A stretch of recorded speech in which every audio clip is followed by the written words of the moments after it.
Bonjour et bienvenue dans cette nouvelle vidéo de la série sur JavaScript. Aujourd'hui, on va parler de prototypes et d'héritage. Depuis l'introduction du standard ES6 en JavaScript, on peut désormais utiliser les classes. Mais ce qu'il faut bien comprendre, c'est que au niveau du fonctionnement interne du langage, JavaScript n'utilise pas les classes.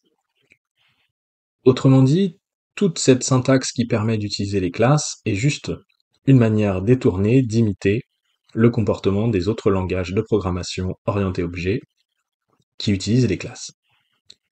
JavaScript, lui, dans son fonctionnement interne, utilise plutôt les prototypes pour créer des relations entre les objets, et notamment des relations d'héritage. Alors comment ça fonctionne? On va commencer ici par créer un objet littéral avec une propriété name, et on va loguer cet objet dans la console. On obtient bien notre objet personne avec la propriété name, et on voit qu'il possède aussi un attribut prototype. Tous les objets en JavaScript vont avoir cet attribut prototype qui va permettre d'établir des relations entre les objets. Donc ce qu'on va faire ici, c'est qu'on va créer un deuxième objet avec une propriété job, et on va utiliser le prototype de cet objet développeur, et on va lui assigner l'objet personne. Donc ici, on a assigné l'objet personne au prototype de développeur. Et maintenant, on va loguer développeur dans la console. On obtient bien notre objet développeur avec la propriété job, et si on regarde à l'intérieur du prototype, on tombe sur l'objet personne. D'ailleurs, si on essaye de loguer directement le prototype de développeur, on tombe bien sur l'objet personne. Et donc, en assignant l'objet personne au prototype de développeur, on fait hériter toutes les propriétés, toutes les méthodes, tous les attributs de l'objet personne à l'objet développeur. De sorte qu'on peut maintenant utiliser la propriété name directement sur développeur. Vous voyez que quand on utilise la propriété name sur développeur, on obtient bien notre prénom. Alors comment ça fonctionne? JavaScript va d'abord regarder dans l'objet développeur pour voir s'il trouve une propriété name. Ici, en l'occurrence, il ne va pas la trouver, et donc il va remonter la chaîne, il va aller voir directement dans le prototype, il va tomber sur l'objet personne, qui lui a bien une propriété name. Et donc il va utiliser directement cette propriété name directement sur l'objet développeur. Et donc voilà comment les prototypes permettent de faire hériter des propriétés d'un objet à un autre. Alors bien sûr, on peut créer des relations d'héritage plus complexes. On va créer ici un nouvel objet avec une propriété langage. Et ici, au niveau du prototype de ce nouvel objet, on va lui passer l'objet développeur. Et ici, on va loguer notre nouvel objet. Et donc on voit ici à nouveau qu'on peut accéder à la propriété name directement sur JS Developer. Et si on regarde à l'intérieur de JS Developer, donc on tombe bien sur la propriété langage. Si on regarde le prototype de JS Developer, on va tomber sur l'objet développeur. Si on regarde le prototype de développeur, on va tomber sur l'objet personne. Et l'objet personne va lui aussi avoir un prototype qui correspond à l'objet JavaScript, donc l'objet global qui possède toutes les méthodes sur les objets. Donc on a une sorte de chaîne de prototypes qui permet de faire hériter des propriétés d'un objet à un autre. Et voilà comment fonctionne l'héritage en JavaScript. Alors il existe aussi une autre manière d'accéder aux prototypes. Au lieu d'utiliser proto directement, ce que l'on peut faire, c'est utiliser une méthode sur les objets, setPrototypeOf, qui va permettre d'assigner un objet à un prototype. Donc ici, on va assigner un prototype à JSDeveloper et on va lui passer développeur. Donc l'objet développeur a été assigné ici à JSDeveloper. Et on va faire la même chose pour l'objet développeur. Donc pour le prototype de développeur, on va passer personne. Et on obtient exactement la même chose que tout à l'heure. Donc à nouveau, notre chaîne de prototypes avec en dernière instance l'objet JavaScript. On peut aussi utiliser une autre méthode sur les objets, la méthode getPrototypeOf qui permet de récupérer le prototype d'un objet. Donc si on cherche à récupérer par exemple le prototype de développeur, on tombe bien sur l'objet personne. Donc voilà les deux manières d'accéder au prototype des objets en JavaScript. Autre point que je voulais aborder ici, c'est l'utilisation des boucles. Si on essaye de boucler sur les clés de notre objet JSDeveloper avec la méthode forEach,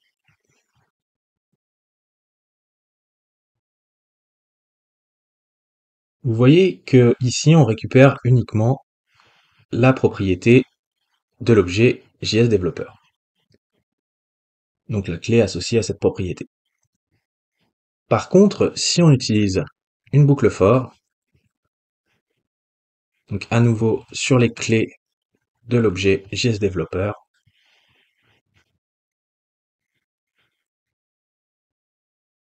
et bien cette fois-ci vous voyez qu'on récupère aussi les clés des propriétés des objets au niveau des prototypes. Donc il peut être intéressant d'utiliser plutôt cette boucle for si on veut récupérer les propriétés des objets dans les prototypes. Donc voilà comment fonctionne l'héritage en JavaScript. Maintenant, on va voir comment fabriquer des objets en JavaScript avant d'utiliser les classes. Donc, on l'a vu, en JavaScript, contrairement aux autres langages de programmation, on ne s'appuie pas sur les classes pour créer des relations entre les objets. Alors la question va être, comment faisait-on avant l'introduction de S6 et des classes pour créer des objets à partir d'un modèle? Et bien pour ça, on pouvait utiliser des fonctions constructeurs. Donc une fonction constructeur, généralement par convention, on lui donne un nom qui commence par une majuscule. Ici, on va avoir les paramètres de la fonction. Et ici, on peut utiliser le mot-clé this qui va permettre d'assigner le paramètre à une propriété d'un objet. Donc on va créer un nouvel objet, on utilise le mot-clé new et la fonction constructeur. On passe un argument et on va loguer l'objet dans la console. On obtient bien un objet avec une propriété name. Ici, on peut rajouter, par exemple, une méthode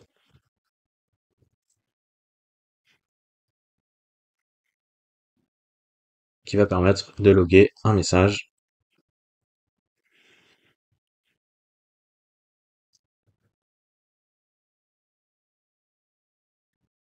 Et on va tester la méthode sur notre objet personne1. Donc la méthode fonctionne correctement. Le seul inconvénient, entre guillemets, c'est que à chaque fois qu'on va créer un nouvel objet à partir de la fonction constructeur, et bien pour chaque objet, on va recréer une méthode getInfo. Par exemple, si on crée un deuxième objet avec la fonction constructeur,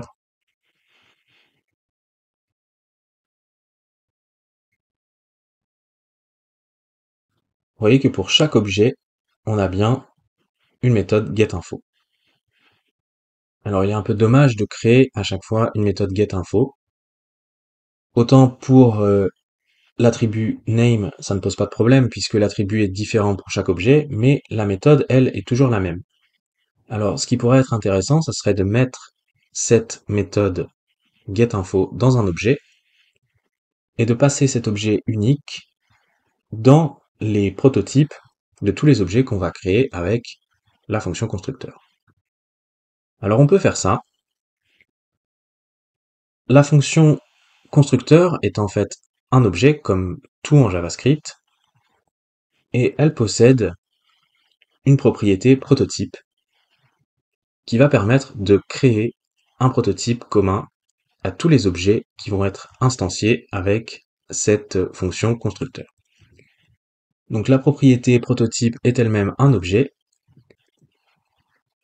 auquel on va pouvoir assigner des propriétés, par exemple une méthode getInfo.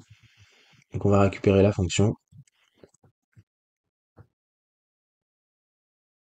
Et cette fois-ci, si on regarde nos objets, on voit que la méthode getInfo n'est plus attachée directement à nos objets, mais elle a été mise dans un objet au niveau des prototypes.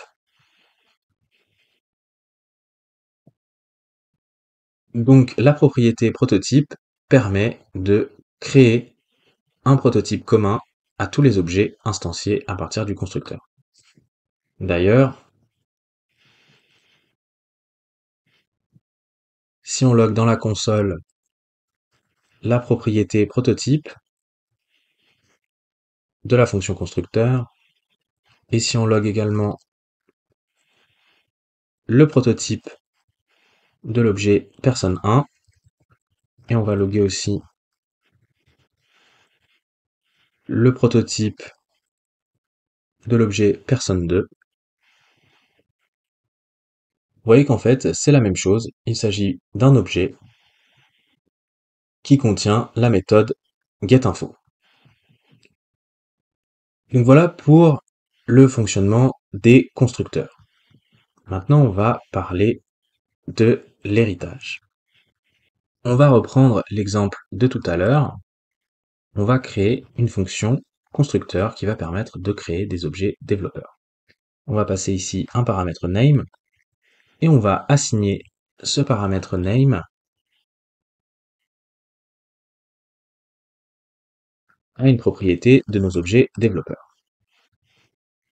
On va vouloir aussi que nos objets développeurs héritent de la propriété name des objets personnes. Pour ça, on va utiliser le constructeur des objets personnes et on va utiliser la méthode call qui va nous permettre d'invoquer le constructeur des objets personnes, mais en lui passant le contexte de notre objet courant, donc le développeur. Donc on passe le mot-clé this et le constructeur des objets personnes a besoin aussi d'une propriété name qu'on va passer également en paramètre. Donc on a notre fonction constructeur qui est prête. On va pouvoir créer un nouvel objet. On utilise la fonction constructeur, on passe un nom et un job.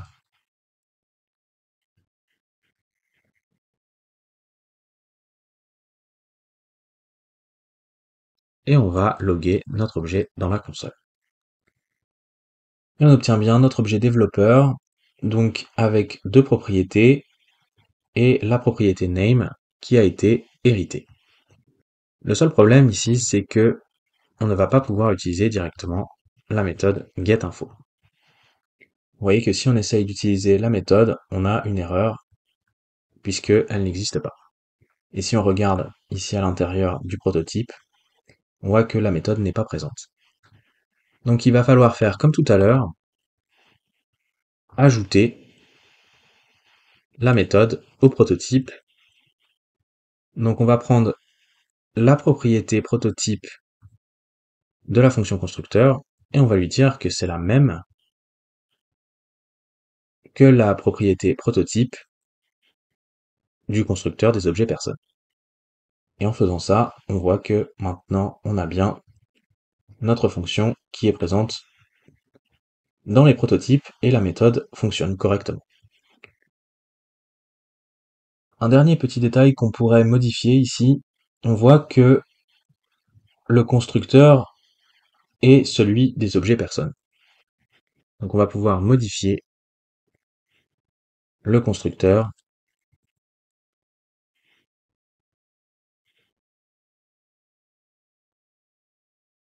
et lui dire que il s'agit du constructeur des objets développeurs. Et cette fois-ci, si on regarde dans le prototype, on voit que on a bien un constructeur pour les objets développeurs. Donc voilà comment créer des relations d'héritage à partir des fonctions constructeurs. J'aimerais maintenant vous montrer une autre manière de créer des objets. On va commencer par créer un prototype. Donc vous l'aurez compris, les prototypes, ce sont ni plus ni moins que des objets, comme tout d'ailleurs en JavaScript. Et ici, on va avoir simplement une propriété, getInfo, qui va être une fonction. Et on va loguer à nouveau le message.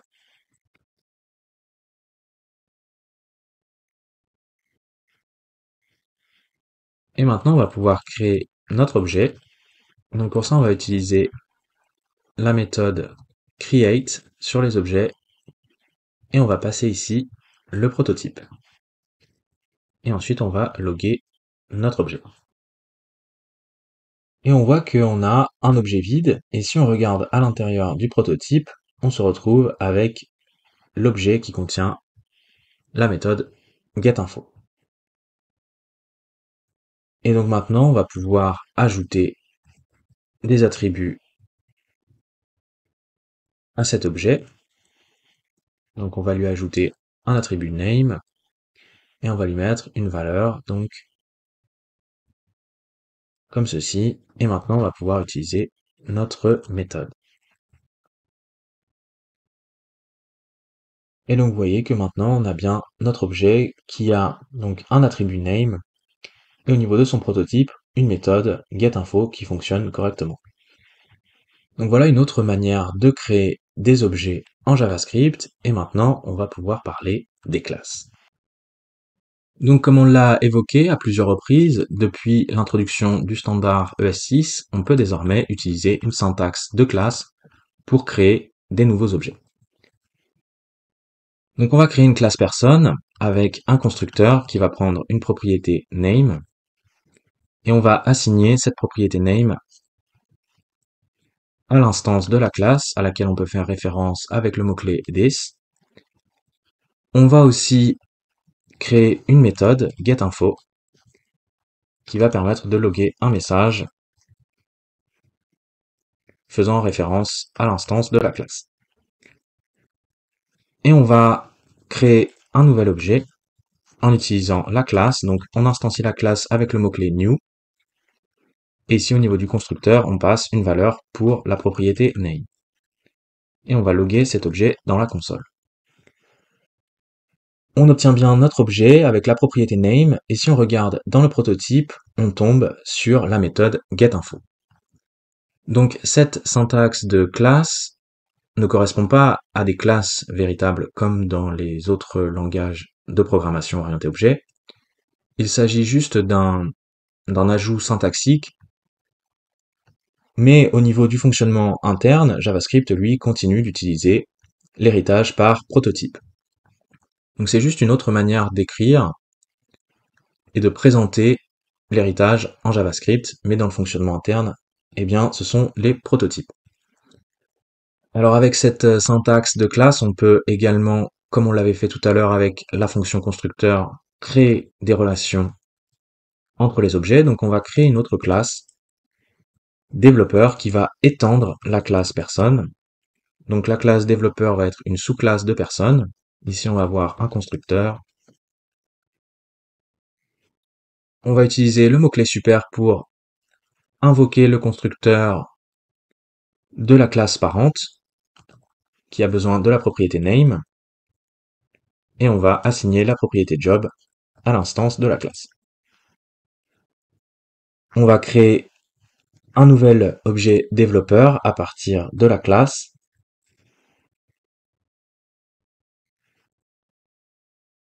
Et on va loguer cet objet dans la console.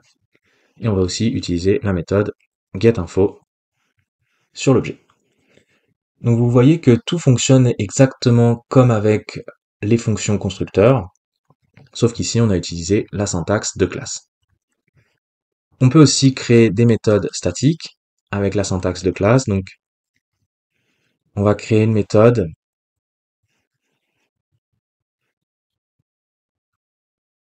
qui va simplement loguer un message. Et donc il s'agit d'une méthode statique que l'on peut utiliser donc directement sur la classe, comme ceci. Par contre, ce que l'on ne peut pas faire avec cette syntaxe de classe, contrairement aux autres langages de programmation qui utilisent les classes, eh bien, on ne va pas pouvoir déclarer des attributs ou des méthodes privées. Tout ce qui va être déclaré ici dans la classe va être public. Cependant, avec les fonctions constructeurs, on peut le faire. Donc on va recréer ici une fonction constructeur.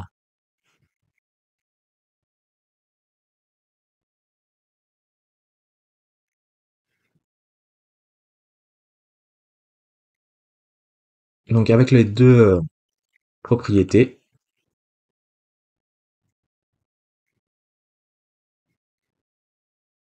Et donc ici, nos deux propriétés sont publiques. Donc si on essaye d'accéder directement à la propriété name sur l'objet dev1, on peut y accéder puisque les propriétés, les attributs ici sont publics. Mais avec les fonctions constructeurs, on peut aussi déclarer des attributs privés. Pour ça, au lieu d'utiliser le mot-clé this, on va utiliser le mot-clé const. Et cette fois-ci, l'attribut est privé. Donc si on essaye d'y accéder directement, comme ceci, on obtient undefined. Donc on ne peut pas accéder à cette propriété en dehors de la classe. Par contre, à l'intérieur de la classe, on va pouvoir, si par exemple, on crée une fonction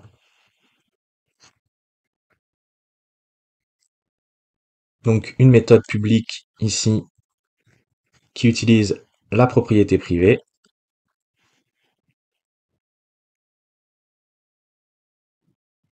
Comme la méthode est à l'intérieur de la classe, elle peut accéder à l'attribut privé.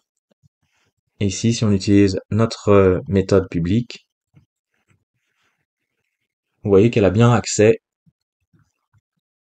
à l'attribut privé. On peut faire la même chose avec les méthodes. Donc on peut déclarer une méthode privée. Donc cette méthode n'est plus accessible en dehors de la classe, mais par contre,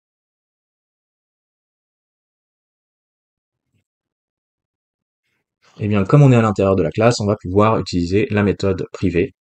Donc on va l'invoquer ici, et on va remplacer par la méthode publique, donc la méthode publique qui utilise la méthode privée à l'intérieur de la classe. Donc vous voyez qu'avec les fonctions constructeurs, on peut déclarer des attributs et des méthodes privées. Donc pour les attributs et les méthodes publiques, on utilise le mot-clé this, et pour les attributs et les méthodes privées, on utilise le mot-clé const. Autre chose que l'on peut faire, comme avec la syntaxe de classe, c'est déclarer des méthodes statiques. Donc pour ça, on va prendre la fonction constructeur et on va ajouter une méthode.